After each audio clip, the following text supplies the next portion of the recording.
Good afternoon, everyone, and welcome to our second webcast for the Diverse Governance webcast series. This initiative is diverse educators working in collaboration with the national organisations responsible for school governance. And the idea is that these conversations amplify why we need diverse representation of school governance for governing bodies and for trust boards. This is the second in our series of 6, and our partnership is with the Association of Governing Bodies of Independent Schools, Governors for Schools, Inspiring Governance, the National Governance Association, and the New Schools Network. So thank you very much for joining us this afternoon. Today's theme is how to make your governing board inclusive. Tips for recruitment. We have got 5 guests today. I'm going to talk you through a little bit about who they are and why they're here. So our first speaker will be Adrian Mclean. Adrian is a former head teacher who has led in inner city schools in the West Midlands. He is currently the lead for character education and personal development in a multiple academy trust. He's taken up a number of voluntary roles, including vice chair of governors at one of his local primary schools. He's a board member of Reach Out to Kids, and he's recently been appointed as a trustee for Governors for Schools. Our second speaker, following Adrian, will be Nina Makranoff. Nina is an organisational psychologist with 20 years of experience in higher education, and she's currently the chair of governors at Watermill Primary School. Raj Unsworth is a HR professional with extensive experience of governance in a range of settings and structures, including maintained schools, single academies, and multiple academy trusts. She is also chair of a large primary in an area of high deprivation in Bradford. She's also one of the specialist advisors to the Head Teachers Roundtable group of head teachers and CEOs. Emma Gregory joined the Academy Ambassadors Programme as the non-executive director for Recruitment Manager in 2019, a role which combines her knowledge of executive search and corporate recruitment with school and trust governance. Emma discovered a passion for educational governance when volunteering as a chair of governors, and she joined the Buckinghamshire Learning Trust, where she led the governance development programme for over 3,000 governors across the region. Our final speaker is Mark Taylor. Mark is the bursar at the King's School in Canterbury. As a member of the Independent Schools Bursar Association, he was chairman from 2013 to 2016. He's been a board director for ISI and BSA, and he's currently an ISI compliance inspector. Hopefully these acronyms will make sense to you all. He is a director on the ISC's board, and he is currently a governor at Tring Park School. Mark is the chair of AGBIS, and he is due to become the vice chair of the Independent Schools Council in January. So I need to lie down just after doing those pen portraits. Adrian, you're our first speaker today. Please unmute yourself and share your thoughts and experiences around diversity in recruitment. Thanks, Hannah. Good afternoon, everybody, and thank you for having me speak this afternoon. I want to start by saying that governors represent the most senior tier of the institutional structure. As a body that safeguards institutional missions, inclusivity, if I can get my words out, equality and diversity should be embodied in that mission. However, personal contacts or word of mouth are currently the most popular form of recruitment for governors.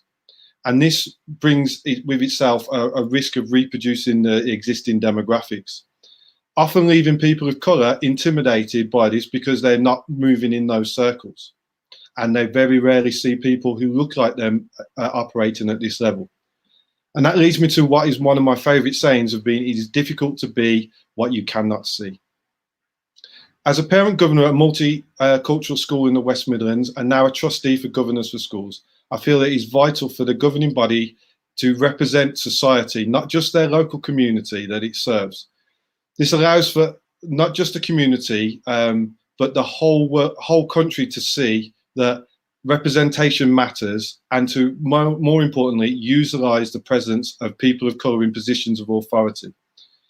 Generally, schools can be intimidating places for people of colour, and negative experiences at school from their own time there and for EAL colleagues and communities can mean that there's communication barriers.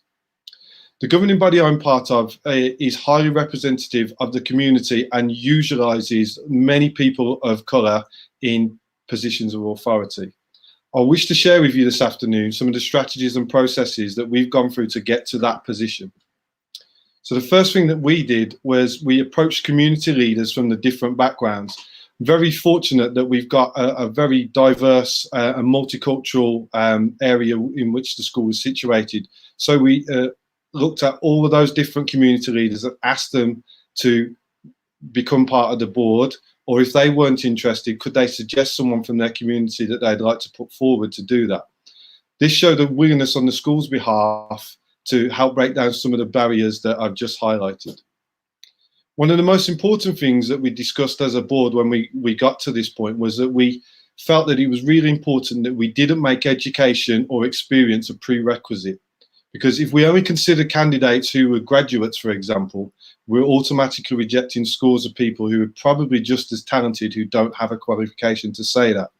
A prime example of that is that we've got a guy who's an absolute finance whiz, but he's not a qualified accountant or anything. He doesn't have any accountancy qualifications, but he knows finance.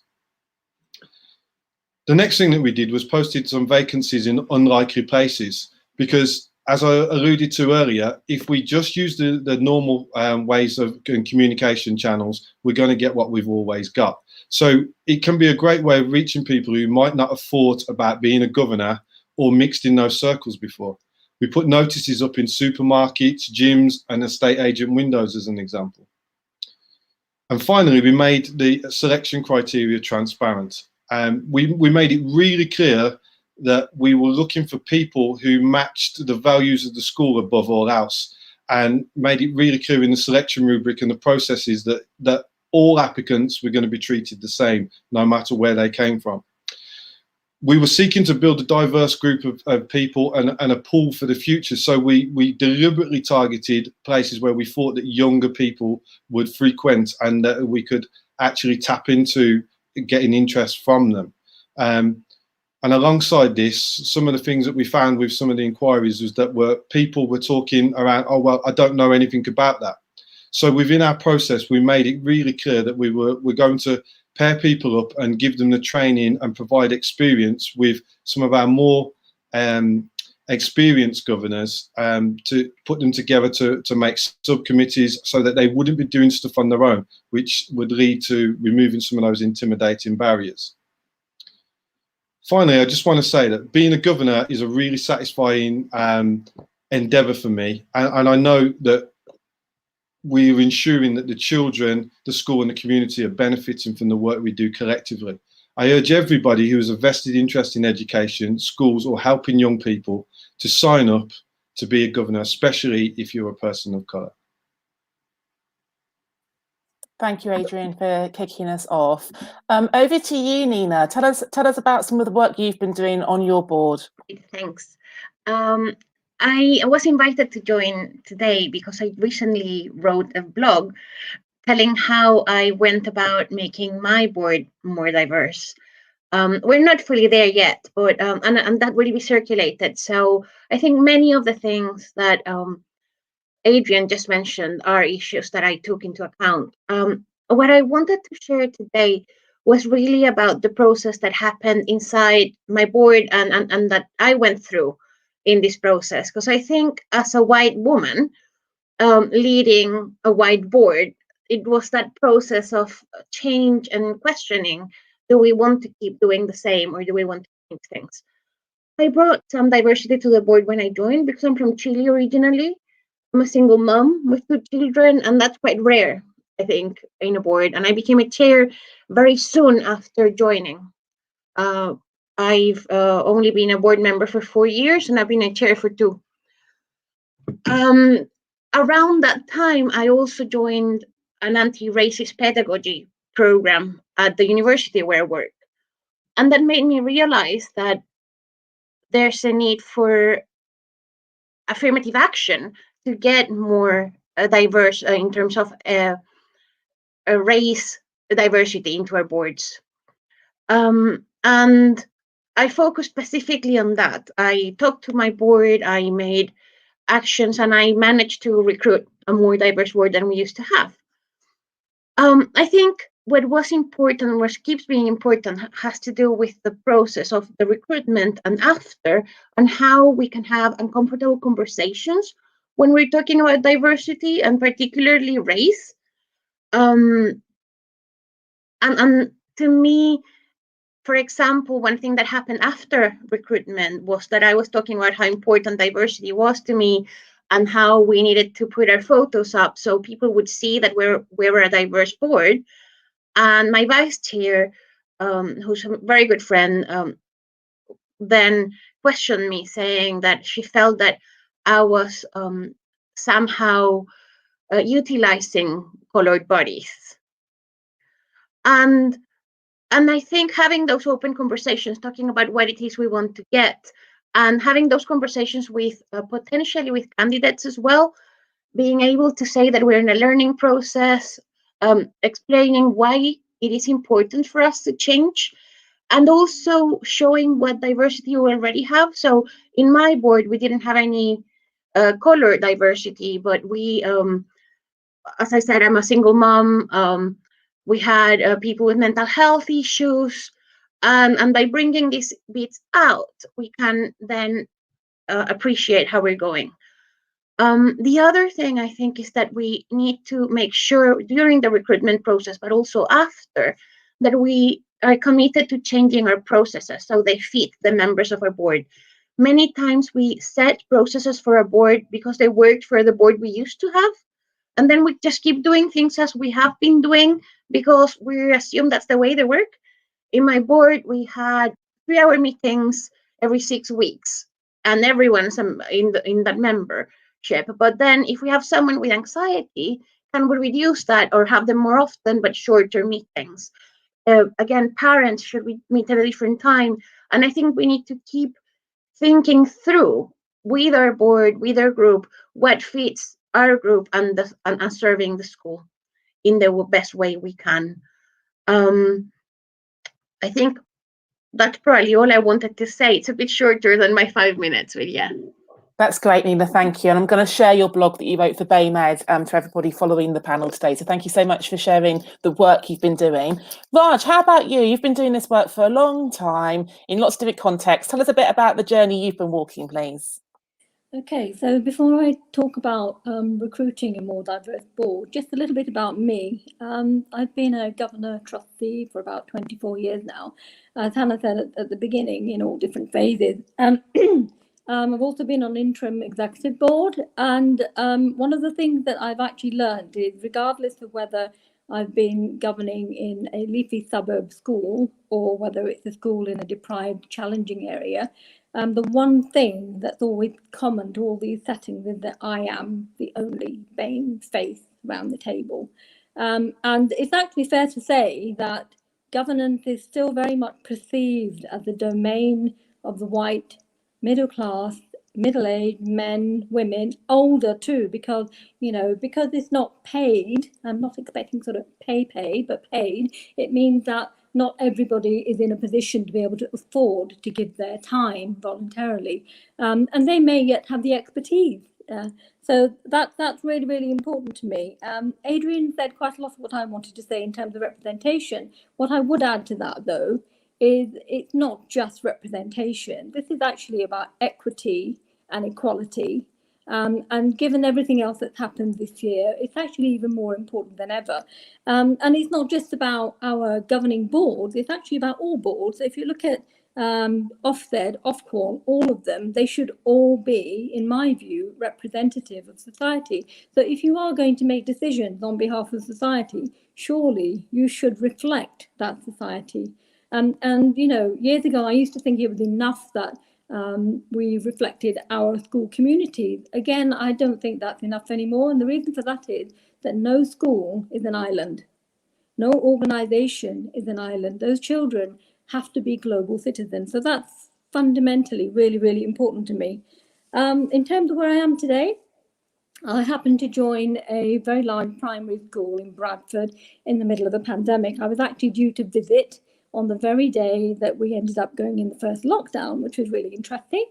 So I've not really had the benefit of meeting all the staff or the children. I've managed to sneak in 1 or 2 visits during the first lockdown when it was permitted. So I joined the board end of April, and I was appointed chair in May. And it's fair to say the board's had a fair bit of turbulence in that there were a couple of vacancies on the board when I joined. So we had 2 new governors, two more vacancies, and another vacancy arose later on. So how to fill those vacancies? Now, the school is about 90% BAME in terms of diversity, in terms of community, in terms of children. But the board itself only had one parent governor, or just one governor who happened to be a parent governor who was BAME. And this is something that's really, really important to me. And I think traditionally boards tend to recruit by, as Adrian said earlier, you know, word of mouth, people they know. And what that means, you're just perpetuating the same cycle again and again and again. So we need to break that.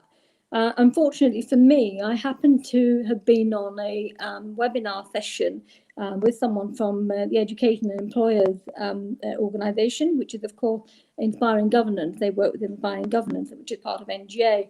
And I was talking about the vacancies we had. Now, I'm aware of Academy Ambassadors. I'm aware of all these other organisations that exist, but I haven't actually needed to work with any of them, because one of the things that we have in governance is that vacancies only arise every 4 years, and quite often if you've recruited a number of governors together, you're going to get that vacancy again. You know, it doesn't happen that often. So I worked with Inspiring Governance, had a really long chat with them. We'd had a skills audit, so I was crystal clear on what skills we needed. And it was really quite simple. I was not aware that we have regional areas for Inspiring Governance. So we had a Bradford, kind of West Yorkshire one. I explained what I was looking for. Now, the skill set's fine. I didn't specifically just say I'm only interested in BAME people. What I said was, this is the school, this is the community, this is the context, this is where we're at, and this is kind of what I'm looking at. And hugely successful, had 4 or 5 people who were interested. And now this is where it gets really interesting, and it's really important. And that is that, and you need to invest time and effort to get the right people. So I contacted all of them, had their CVs, had Zoom sessions with them, and was really open and honest about what is required. Governance today is very different from 24 years ago. It's very different from 10 years ago. It has changed enormously. And I don't believe that you do any favours if you're not open and honest about the commitment. And equally, the existing governors, I've also been honest with them and said, look, if we get the right people and they are working and our existing meeting times don't work for them, we're going to have to be flexible. So basically all of that worked out really well, to the extent that we recruited 2 BAME governors. And luckily, also, one of them is under 30, which is another thing I think is really important, because, you know, having people who have themselves not that long ago been in education is important, because they're totally different perspective from someone like me who's been around a long, long time. So that was hugely successful. And I have to say, though, Raj, that if I'm going to ask you to wrap up, that's okay. That's really important. But if that hadn't happened, I network extensively, and I know a lot of people that I could tap into to see if there are any others. I know local employers. There's lots of different routes of recruiting governors.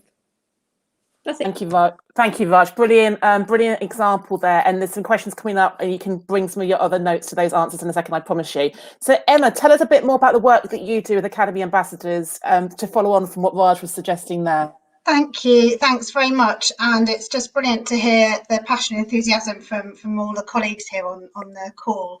I head up a programme called Academy Ambassadors, and we're one of a number of free services that Academy trusts can access to support recruitment to boards. So we work alongside partners such as Inspiring Governance, as Raj mentioned, Governors for Schools, and our specific remits, which I'm talking about today, is recruiting trustees, non-exec directors for the boards of multi-academy trusts. And I would really recommend that any board who has a vacancy and is struggling to recruit, consider to reach out to one of the organisations that can offer this free service, because we live and breathe creating networks, creating partnerships with organisations who can extend and carry your message as wide as possible. That's really our essence for being, to make sure we can help to source a wider range of potential candidates for your boards as possible. We operate all across the country.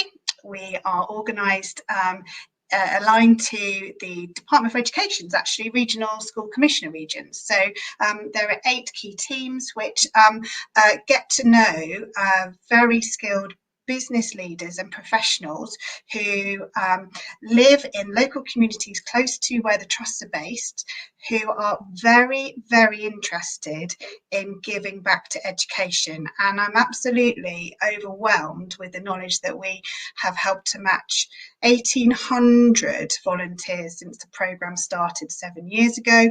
We've worked with over 500 trusts, and especially during the current pandemic, the profile of education right now is meaning that more people than ever are wanting to volunteer. So it is a phenomenal time for us to really harness the goodwill of people who are willing to volunteer. Now, along with that, many trust boards are very mindful of the fact that they are lacking diversity, and great governance means bringing together a collection of people around the boardroom who bring different perspectives, different backgrounds and different expertise in order to have robust, challenging conversations, all joined together with a common purpose of improving the education experience of the children in the school right now and in the schools for the future. So what we are being asked to do by nearly every trust we talk to is help to create more diverse boards for them. When we have that conversation, we start by saying, tell us about the challenges and the decisions you as a board need to make in the next 2 to 3 years. Who is going to help you make that decision and why? And what we're doing is effectively building what in the commercial world is known as the employee value proposition, the hook, the reason why someone's going to choose your organisation.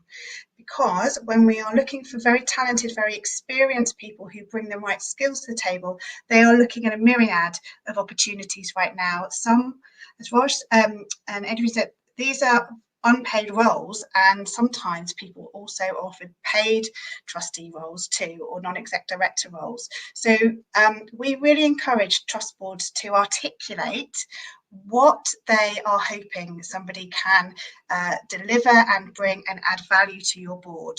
And if you are, as a trust, saying that you're an inclusive organisation, what does that mean to you? And will the experience of somebody joining your board really live up to the promises that you've made? So have you examined some of the barriers to accessing your board meetings? Have you considered the timings? Have you considered the flexibility? Have you considered the tone of conversation in the meetings? Do you give everybody an opportunity to speak? It's got to be a very authentic experience, otherwise you may recruit lots of people, but they may not stay. And often we get people saying that they've recruited great people, but have actually needed to re-recruit 6 or 8 months later, and they just don't know why. So what I would say is please access the free services available to you. Consider the value proposition you are extending to people, and make the experience of interviewing and onboarding as authentic and genuine as possible. Thank you. Thank you, Emma. I'm already hearing so many tips from all of you for the listeners to take away. And our final speaker, Mark, it's great to have Agnes here and for us to be talking cross-sector about the independent schools system as well. Do you want to tell us a little bit about what's been going on in the independent schools, please, around diversifying governance? Yeah, sure. And thank you so much for inviting me. It's absolutely brilliant, and I'm so pleased to be here. What I would say is that we are absolutely at the start of a journey. And I mean, I did say to Hannah, gosh, are you sure you want me to come along? And she said, yes, absolutely. Come and just tell us where you what you've started with and how you're doing it. I'm part of the Independent Schools Council, and that is an organisation that has we have about 537,000 pupils. We've got just over 1,300 schools. 58,000 teachers. So it's a big organization. It's organized in a way in which that there are 7 different associations, 5 heads associations, together with AGBIS, which is my association, the Association of Governing Bodies of Independent Schools, together with ISBA, the Bursars Association as well. And we've got 4 affiliates, the Boarding School Association, the Council of British International Schools, the Scottish Independent Schools, and the Welsh Independent Schools as well. And within ISC, what we have got is we've set up a diversity and inclusion group. And that is absolutely brilliant because it has all of the associations taking part in that. So we're trying to pull together a really coherent structure in how we're going to deliver this. And what has happened is that this is chaired by the Chief Executive of the Independent Schools Council, Julie Robinson, who's absolutely brilliant. And she very skillfully runs this. And we're all the associations are given different work streams. We're looking at school policies and compliance, legal issues, staff training, recruitment, promotion of staff and governors, teaching and curriculum, language and school ethos and community. So there's a lot of that that goes on, and we're focusing on that, and we're working with lawyers as well. So we're really trying to pull this strategy all together. And then we've got AGBIS, and so our work stream is the recruitment. And we're onto boards, and we're looking at this very, very carefully indeed, and particularly looking at diversity. And I think the first thing we found was from boards, really there's an anxiety about how they do it, and we want to help boards to do this. We've started with some training sessions. We had a brilliant start with a webinar and training session from Yemisi and Henrietta Akindele, and they basically talked about the need to be culturally intelligent. What can we do better? We had a brilliant overview and a good session on being conscious of unconscious bias from Joanne Frew, who's the head of employment practice at DWF, and talked about the whole business of bias, beauty bias, halo, horn effect, conformity bias. These are really, really important things to look at. And then in the summer, we had some training sessions on the communication challenge for independent schools over the Black Lives Matter.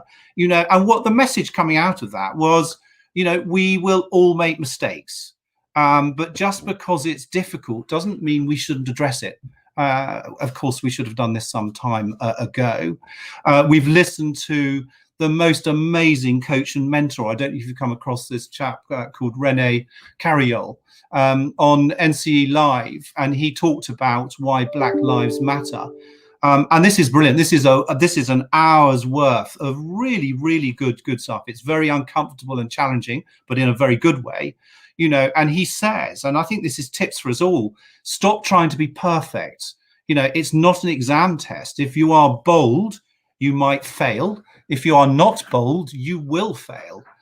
Open up the conversation. You might be clumsy, but we need to have these conversations. And of course, I think the important thing is that everyone will recognize your intent. And I think everybody gets intent. He referred to this wonderful thing. It was a diversity, inclusion and race toolkit put together by Standard Chartered. And I've got the booklet if you want to see it. It's really, really good. It talks to you about, how to have that conversation and how to really start that. And I think the other thing that we're looking at very, very carefully now is the Sir John Parker, the Parker Review. This was something that was undertaken in 2017. It's been updated in 2020. And this was the review into the FTSE 100 and 250 companies and its recommendations on how to make those boards much more diverse. The recommendations in there are so relevant, and we are looking to try and adapt those and bring them in. So I think I've hit 5 minutes. Thank you so much for having me. Thank you, Mark. And we've got some great questions coming through in the comments. I'm going to go to the very first question that we had this afternoon. So one of our listeners, someone actually knows, she's a black woman who's a former head teacher. She's running some EDI training in a trust. She wants some feedback or some guidance on how visible should the governors be in the school to the staff? Because if you think about the accessibility of some of the meetings happening in the evenings, Raj, do you want to take that one first? Yeah, no, this is actually a massive bone of contention. I think it's really important that we are visible. And one of the reasons I say that now more than ever is that, as Emma was talking about academies and maths, is that we are the employer. If we don't see our staff, we are the employer. We need to see our staff. We need to know them. We need to understand. So I think that's why I was saying that the role of governance has changed enormously. We should be spending more time in school, not getting involved in the operation or getting in the way, but actually spending more time in school, getting to know our schools, getting to know our communities. And for that, you don't need to live in the community. But yeah, absolutely, completely. Thank you, Raj. Does anyone else want to add to that around the visibility of the governing body or the trust board within a school? I would, I mean, I completely agree with that. I think it's very, very important. I mean, in my own school, where I'm a governor at Tring Park School, they arrange these things called learning walks, which are just fantastic. And I think you've got to get the balance right. And I think it's great. I mean, we're always very conscious of this business about, you know, the difference between governance and management, and you just need to respect that. And we at Agbis, we use this thing, hands on, eyes off. We've always got that in the back of our mind. But I think it is good to get involved and visit. Thank you, Mark. Emma, yeah, do you want to talk about boards? Yes, we support trusts of all different sizes and scale, from those who've got maybe 3 academies all the way up to the large national trusts of 50 or 60. And regardless of the scale, the common principles of some of the highest, most successful performing trusts are that the tone is set from the chair, and the chair role models the visits into the trusts and make sure there's a programme of visibility that goes beyond the boardroom meetings. Governance does not just take place in the boardroom.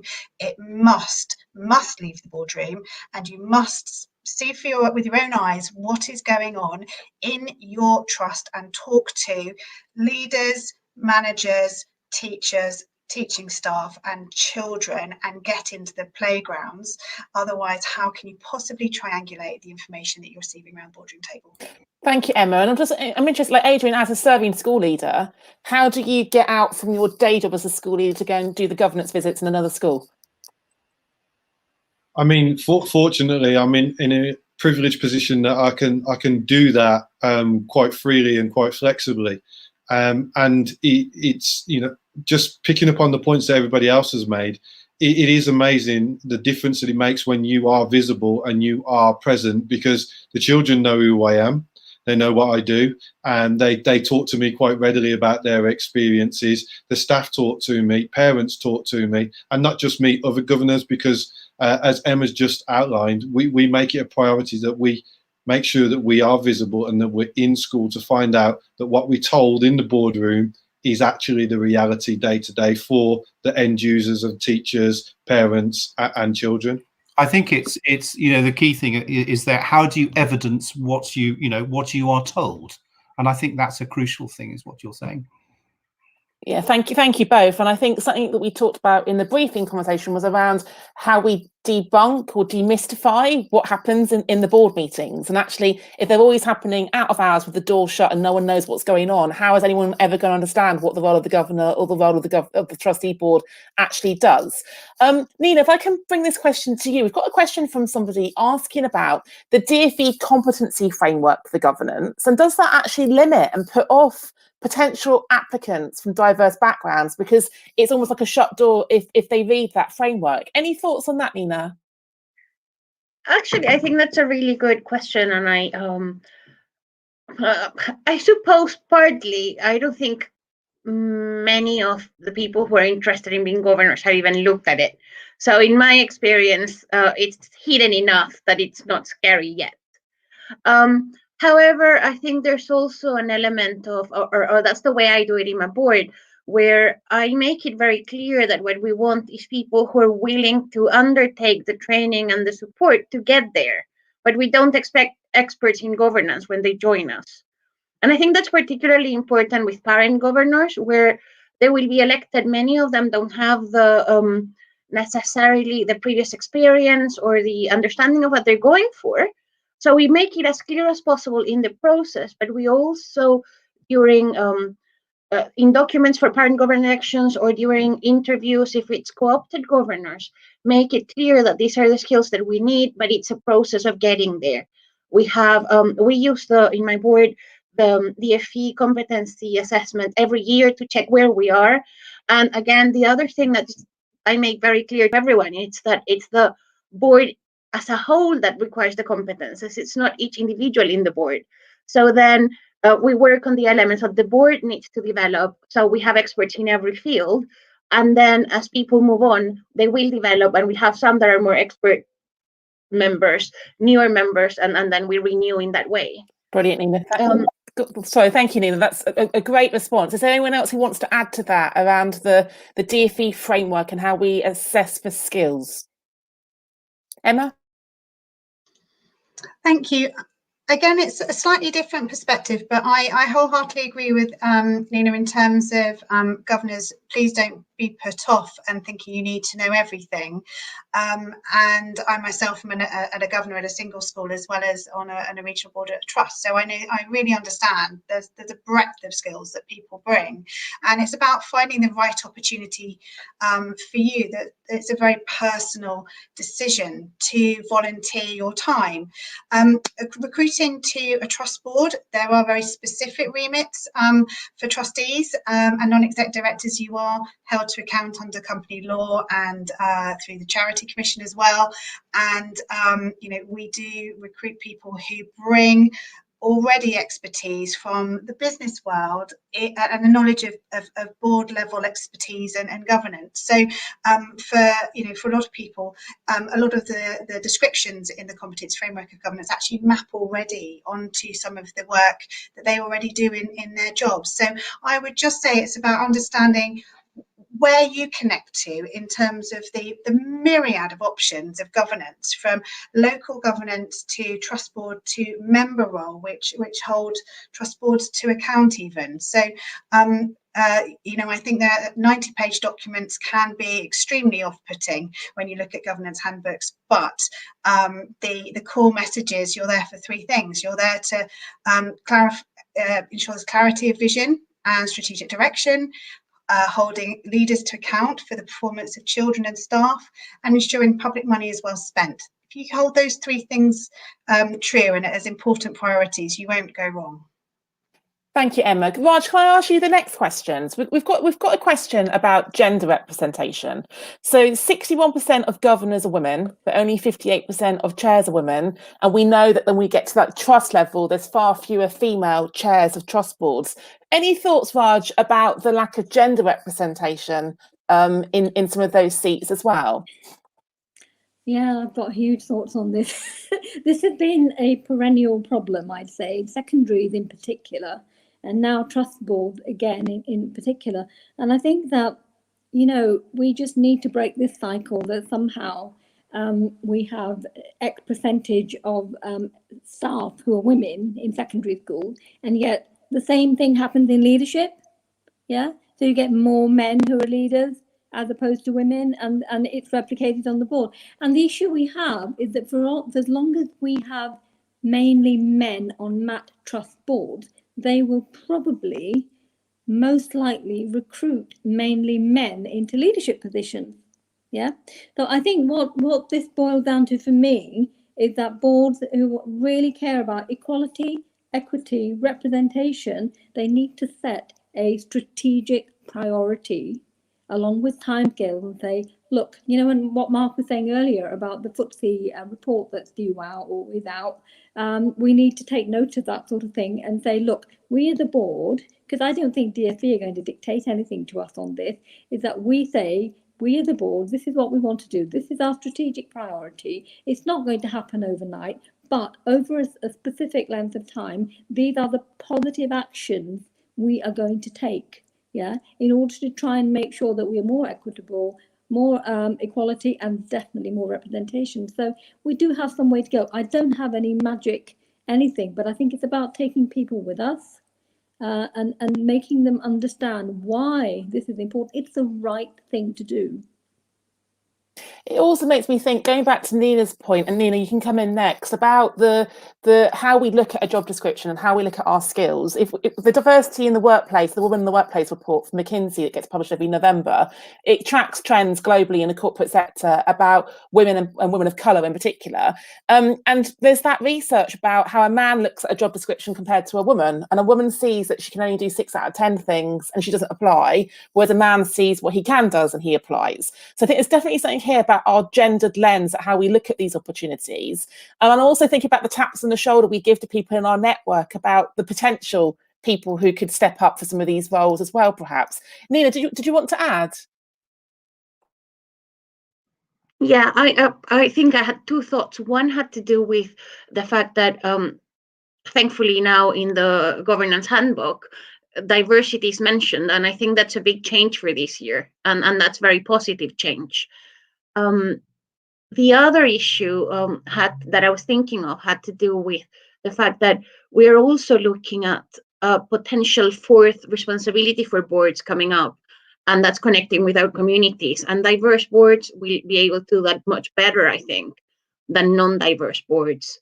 And then finally, and that just from your comment, but when we're trying to recruit women into boards, if we women in society, we have more of the caring responsibilities for children, for parents, and doing voluntary work outside hours, and generally, again, in boards when this is done in the evenings, can be really difficult for this group. And again, how do we adjust so women can, I mean, again, as a single mom, I'm working full-time, raising 2 children, and being chair governors, it just becomes a bit too much. So how do you adjust so women can take part, and where our competencies are recognized? Because again, many women will have the ability, but not necessarily the same level of experience as male counterparts, because of those caring responsibilities that we've taken on and haven't focused on career so much. Thank you, Nina. Mark, any comments about gender representation, perhaps in the independent sector as well? Well, I mean, I think this is, another area that we're going to need to look at and encourage, and we do a lot already to do that. But I think going back, I'm referring back to the Parker review, and I think it's worth us all having a look at it, because what it does, it sets a number of targets, and it goes and it lists all of those FTSE 250 companies, and it measures them against those targets, women on the board and all of these different things. And it's great because they have a column that says, it lists the name, and it says met, not met, unknown, did not respond, other. Now, I'm really keen on this data, and I think it's really important, and we're going to look at this, I think, quite carefully to see how we can really start to understand the data and then really begin to measure ourselves going forward. Yes, thank you. That's great, Mark. And Emma, I know you need to shoot in a second, so do you want to do any final comments before you disappear? That's great. Thank you very much, Mark. I wholeheartedly agree with what you're saying in terms of the findings from the Parker review.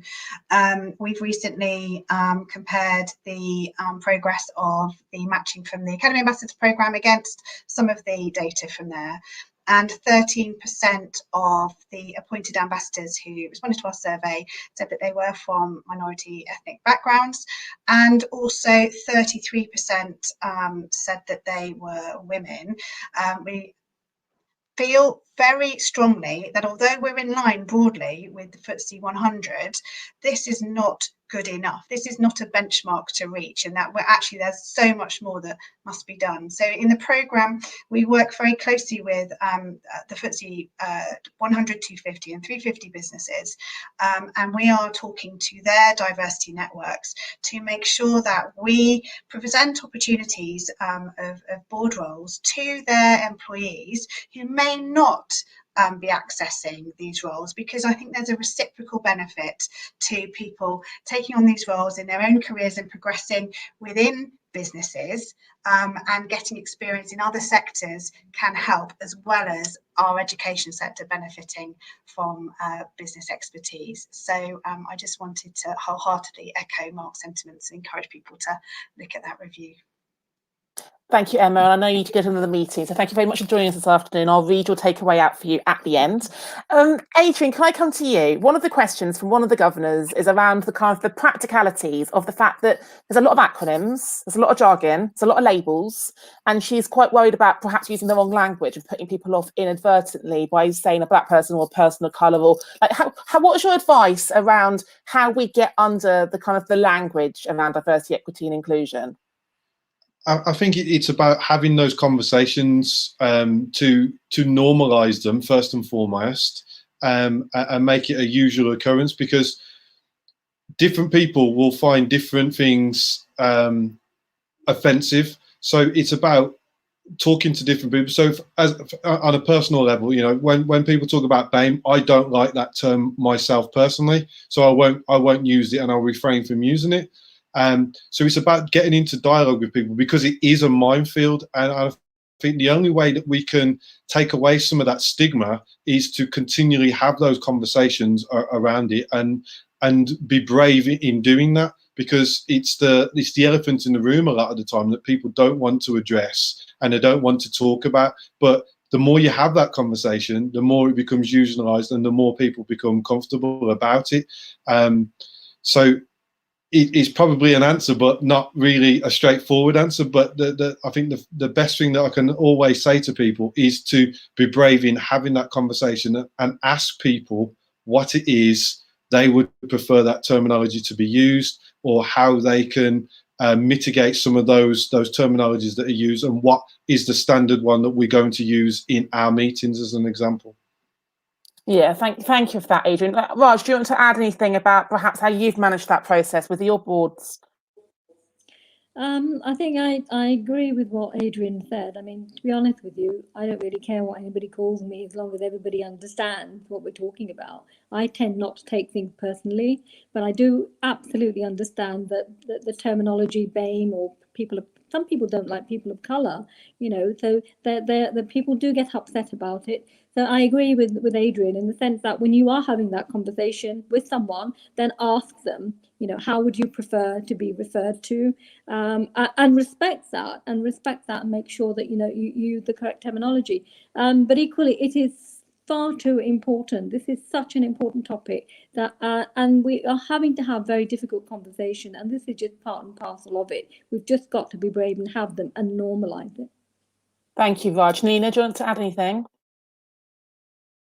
Yeah, I just want to say that language is also very important in how we see the world. So, for example, BAME will hide differences in our data as well. So if that's the language we're using, we will not be seeing issues. I'm going to look at higher education because I probably know more about that. But for example, Black African descent students do worse at university than Chinese. And by putting everyone in BAME, and Chinese do better sometimes than white, putting everyone in BAME, we're hiding realities. So we need to be aware of what these words really mean, and how we can then, as governors, ask the right questions from our leaders as well. And that will require us to know the best language to approach these issues. So yeah, just that. Yeah, thank you, Nina. So not only just collecting the data, but actually the story the data is telling us, and how we sort of like segment that data as well. And talking about data, I think, Raj, just picking up from what you said earlier on, should boards be numerically representative of the ethnicity of the communities they serve, or not? I think there's mixed messages being received about how we perhaps hold boards to account. What are your thoughts about that numeric representation measure?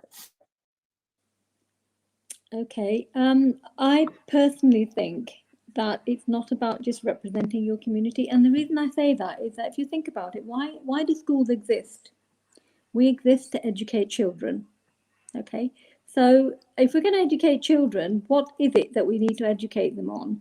And today, in 2020, everything that's happened this year is highlighted for all of us, I'm sure, that we are actually hoping to produce global citizens. Yeah, and therefore the idea that a school, say for example, let's take a school 90% white kids community, that they have absolutely zero representation, that those children never hear or see or anything, you know, from BAME or people of colour. That's completely wrong. And that applies whether you're talking about curriculum, about leadership, about board, or whatever. So I think, as I said earlier, no school is an island. And if we are genuinely to have citizens of this century, of our children, then it's really, really important that we tackle that. So it's not a numerical thing, actually. But one of the issues that people always say to me is, oh, we can't find any BAME people. We're in a white community. And I think where we should look to is look outside of our communities. Yeah, there are people. I actually have governed in schools that's 200 miles away, and because I happen to be on it's a mat, I can actually dial in, so that's fine, and I physically turn up. So that we have to find ways and means of getting around it, but we have to welcome people from different backgrounds. And I know I'm talking particularly about people of colour and BAME because that's something I'm passionate about, but I'm equally passionate about inclusivity, full stop, and therefore, you know, we need to find ways of getting more people involved at all different levels within education. So it's not a numerical thing. It's about going towards that level. Thanks, Raj. Adrian, did you want to add something? Yeah, I was just going to say, but Raj added on at the end. You can just substitute where Raj is talking about race for any of the protected characteristics and apply it in exactly the same way. It is really about inclusivity and making sure that we normalise and usualise the representation of people of all diverse backgrounds to be in there, and because our young people are way ahead of us. And it's normal to them, but by us as adults in some ways excluding people, we're making that difference and making them question what's going on. So it's really, really important that we make that transparent and we make it so that our young people see that in their everyday lives. Thank you, Adrian. And Mark, I'm going to ask you this question if you don't mind. I hear this quite a lot. So a chair or a board has tried really hard to recruit diverse people, but then they only get applicants from a certain demographic. So this chair governess has only had applications from white men. What can she do to change that talent pool who's coming through? I'm sure you probably hear this from some of your schools, the independent sector. Like, what would your advice be about when you only get perhaps a mono demographic applying? Yeah, I do, and I completely understand that, and I know boards are really trying hard, certainly in the independent sector. I mean, what they do is also have a very, very careful look to balance the skill set as well.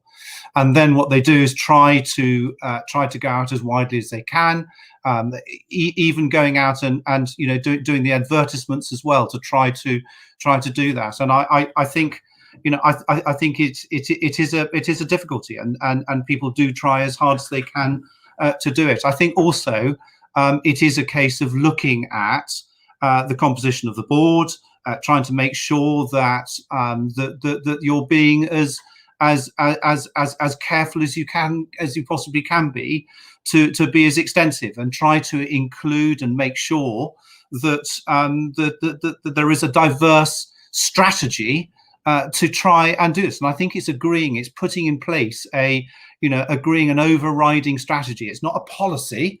It's an overriding strategy that governs how you're going to do it. And I think it's something that governing bodies need to look at and debate, and to form part of their strategic, important part of their strategic discussions. Raj, I know you've got some thoughts about leveraging the young people's voice and alumni and diversifying in that way. Do you want to share anything, read that question as well? No, I was just going to make a comment on what Mark said, actually, and that is that if you've advertised and you've only got white men applying, then there's something wrong with your advert, or there's something wrong with where you have placed your advert. So I think it's about thinking outside the box a little bit. I still think that a lot of boards do tend to recruit through their network, people they know, but it depends how wide their networks are. My network's extremely diverse, but if that's what you're doing, you're always going to get the same. So what I would say is that be crystal clear in your language in the advert. If you are, and you have made a strategic decision that you want to diversify your board, which is perfectly legitimate, then you can put that in the advert and say, well, yes, we haven't got enough women, or we haven't got enough this, and we're particularly interested in people from that background with this particular skill set. But of course, everybody is welcome to apply. You've just got to broaden that out, and then you've got to think about where you're placing those adverts to make sure that the kind of people that you're trying to attract are likely to see those adverts. I think those are really, really important things, but language is so important because people read something and say, oh gosh, that's not for me.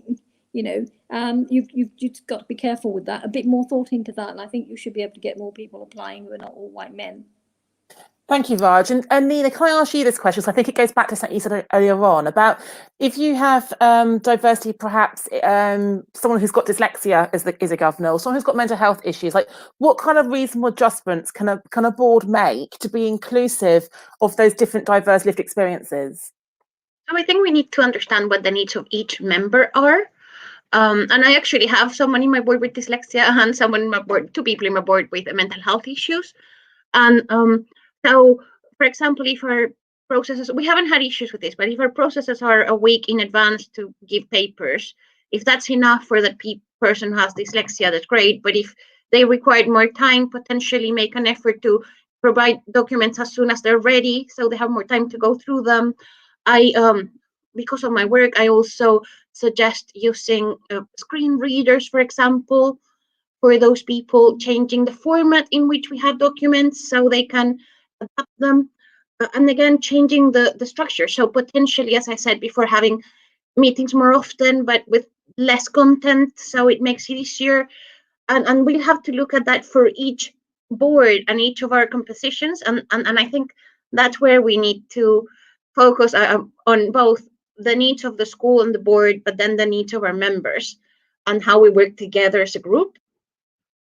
That's great, Nina. Thank you. Whilst you're all thinking about your one kind of piece of wisdom takeaway for everybody, and there's a couple of really nice comments I just want to share. So a professional clerk has just added a comment about the fact that he is often the only person of colour in the room. So we need to look beyond just the boards and the governing bodies, but also think about the support mechanisms around the diversity as well. And a couple of comments around the fact that we need to be mindful of the fact that there are 9 protected characteristics and race is one of them. We've discussed gender, we've discussed disability, but how well do we know our board and the hidden or less visible protected characteristics as well?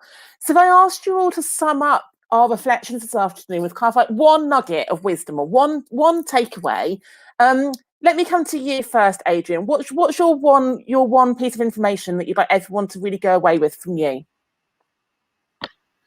I think the real thing for me is that if you're here today, it's because you want to make a change to the status quo that it is. Are you interested in finding out more information around that? So for me, the biggest thing is you're already doing it. You're being the change you want to see yourself. And I can't speak any more highly than that. We can't change the world without changing what we do ourselves. So that's the biggest thing I want people to take away today. Take advice from all the people that were on the panel and go away and read some more, because by being the change by changing yourself, you're going to influence the change in others. Thank you, Adrian. Nina, would you like to sum up your piece of wisdom? Yeah, I would say just keep reading, keep looking, and search for information. There's plenty of people out there who are willing to provide support, and that was my experience as well. There's obviously the diverse educators. There's the BAME network, if you haven't come across them, they're fantastic. And just reaching out. For me, Twitter has been great for that, and just having these conversations constantly, and get the support and get there. Thank you, Nina. Raj, what's your takeaway for everyone? Okay, I think if you are a board and you're thinking about diversity, first of all, think about your strategy and think about timescales and where you want to be in those timescales and set yourself targets. The most important thing for me, though, as a board, is that don't wait for a vacancy on your board. Think about succession planning. You need to be building relationships with all the providers out there that can help you recruit. You need to build relationships with them so that when the time comes, you can turn to them and network extensively. Always network and make sure your network is thrown wide, sort of local, regional. You know, there's nothing stopping us. We don't necessarily just have to have people from within the very local area. So the succession planning is really, really, really important. Thank you, Raj. And I've got Emma's one here, which echoes that. Share your vacancies as widely as possible. Articulate the difference that you hope that this role will make, and ensure that the recruitment and onboarding experience authentically matches the promises you extend to each candidate. Mark, would you like to summarise your key takeaway, please? Yeah, thank you. I mean, I think coherent engagement of us all working together is something that's so important. I'm so grateful that you've invited me along today, and we want to work with you to achieve this. So I think, you know, Agbis is a committed partner for change, and I think the thing I would go on to say is open up the conversation. You know, open up that conversation. Be bold about having it. We may be clumsy, but it's something that we've just got to get on and do, and we really want to be a part of that with you. Thank you, Mark. And my final tip would be use LinkedIn. Like I use LinkedIn to recruit all of my governing body as a head teacher, and that is how I proactively found people with different lived experience from the local community with specific skill sets and roles. So if Twitter's a bit too frenetic for you, think about which social media platform you're going to leverage. So thank you very much to all of our speakers this afternoon. There's been so many insights and so much wisdom shared. If you have joined us for the first time, if you go onto the Diverse Educators website, there is the video of the first webcast, and this one will be uploaded the next couple of days. Our third webcast is on Thursday, the 14th of January, same time, 4 till 5 p.m. And the theme of that one is how to make your governing body inclusive. So once you've got diverse people on your governing body, what are the inclusive behaviours we then need to be modelling to make sure that they stay in those roles? So thank you very much for joining us. Go and put the kettle on, have a cup of tea, and we'll see you in the new year.